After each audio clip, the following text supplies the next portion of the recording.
ജീവിതത്തിൽ പറയുന്ന കാര്യങ്ങളാണ്. അപ്പോൾ നെടുമങ്ങാട് ലയൺസ് ക്ലബ്ബാണ് ഈ പരിപാടി നടത്തുന്നത്.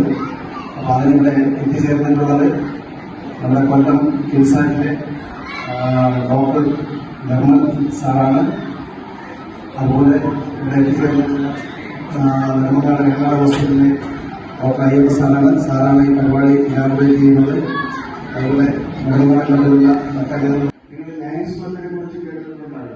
ഇന്റർനാഷണൽ എന്ന് പറയുന്നത് ഇല്ലാത്ത ഞാൻ ചിലപ്പോൾ ഒരു 2 സെന്റൻസിൽ പറയാം.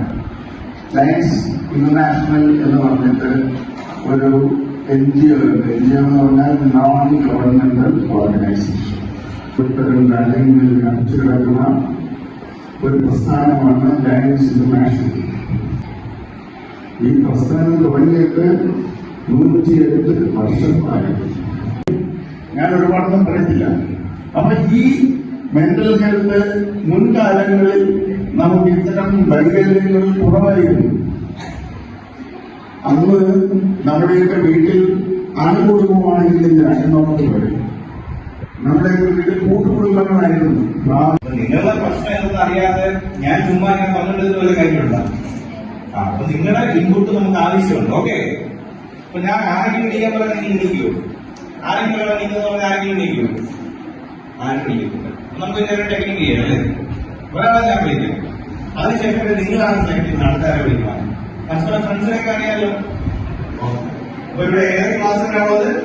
7, 8, 9, 10 അല്ലേ? 7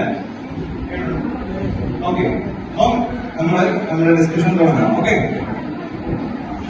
നമ്മുടെ ഡിസ്കഷൻ എന്ന് പറഞ്ഞാൽ മെന്റൽ ഹെൽത്ത് അല്ലേ? അപ്പൊ മെന്റൽ ഹെൽത്ത് നമ്മൾ 2 പാർട്ടുണ്ട്. മെന്റൽ ഹെൽത്ത്, മനസ്സും ആരോഗ്യവും. അപ്പൊ ഹെൽത്ത് എന്ന് പറഞ്ഞിട്ട് അറിയാൻ തോന്നുന്നു. ഹെൽത്ത് എന്ന് അറിയാൻ നമുക്ക് മെന്റൽ ഹെൽത്തിനെ കുറിച്ച് പറയുന്ന കാര്യമുള്ളൂ അല്ലേ? അപ്പൊ ഹെൽത്ത് എന്ന് പറയുന്നത് എന്താണ് സംഭവം? ആരോഗ്യം. ഓക്കെ, അപ്പൊ ആരെ വിളിക്കുന്നത്? ഇയാൾ പറഞ്ഞു നിങ്ങൾ ഇയാൾക്ക് വെരി ഗുഡ് പറഞ്ഞോ. ആ പേടിയില്ല, നമ്മൾ നേരിട്ട് പറഞ്ഞോ. ഡിപ്രഷൻ അല്ലേ? എന്താണ് ഡിപ്രഷൻ എന്ന് പറഞ്ഞാൽ? എന്താണ്? അല്ല, വിഷമം എന്ന് പറഞ്ഞാൽ എന്താണ്? അഫ്നയ്ക്ക് വിഷമം വരാറുണ്ടോ? ഉണ്ടോ? ഫംഗ്ഷനിൽ ഒരുപാട് ഫംഗ്ഷൻ ഉണ്ട് ബ്രെയിന്. അതിൽ ഒരു ഫംഗ്ഷനാണ് നമ്മുടെ മനസ്സുകൊണ്ട് ഉദ്ദേശിക്കുന്നത് അല്ലേ? ആണോ അല്ലയോ? ഓക്കെ. അപ്പൊ ഈ സൈക്യാട്രി ന്യൂറോളജി തമ്മിലുള്ള വ്യത്യാസം എന്താണ്? നിങ്ങൾ ന്യൂറോളജിസ്റ്റും സൈക്യാട്രിസ്റ്റും കേട്ടിട്ടില്ലേ? അപ്പൊ എന്താ വ്യത്യാസം? ന്യൂറോളജി എന്ന് പറഞ്ഞു കഴിഞ്ഞാൽ ബ്രെയിനിന്റെ ഹാർഡ്വെയർ അല്ലേ? തലച്ചോറിനകത്ത് പണ്ട് തലയിൽ തേക്കാൻ വേണ്ടി ആളുടെ സ്വഭാവം മാറി, ആള് പെട്ടെന്ന് ദേഷ്യപ്പെടുന്നു, അല്ലെങ്കിൽ ആൾക്ക് ഓർമ്മശക്തി പോയി. അപ്പൊ എന്താ കുഴപ്പം? ഫംഗ്ഷൻ ആണ് കുഴപ്പം അല്ലേ? ന്യൂറോളജി സൈക്യാട്രി തമ്മിലുള്ള വ്യത്യാസം മനസ്സിലായോ? ഓക്കെ, അപ്പൊ അങ്ങനെയാണെന്നുണ്ടെങ്കിൽ ഇനി നമുക്ക് നിങ്ങളുടെ കാര്യത്തിലോട്ട് വരാം. ഇത്ര ഞാൻ നിങ്ങൾക്ക് ജനറൽ അവയർനെസ് പോലെ പറഞ്ഞു തന്നെയാണ്. ഓക്കെ.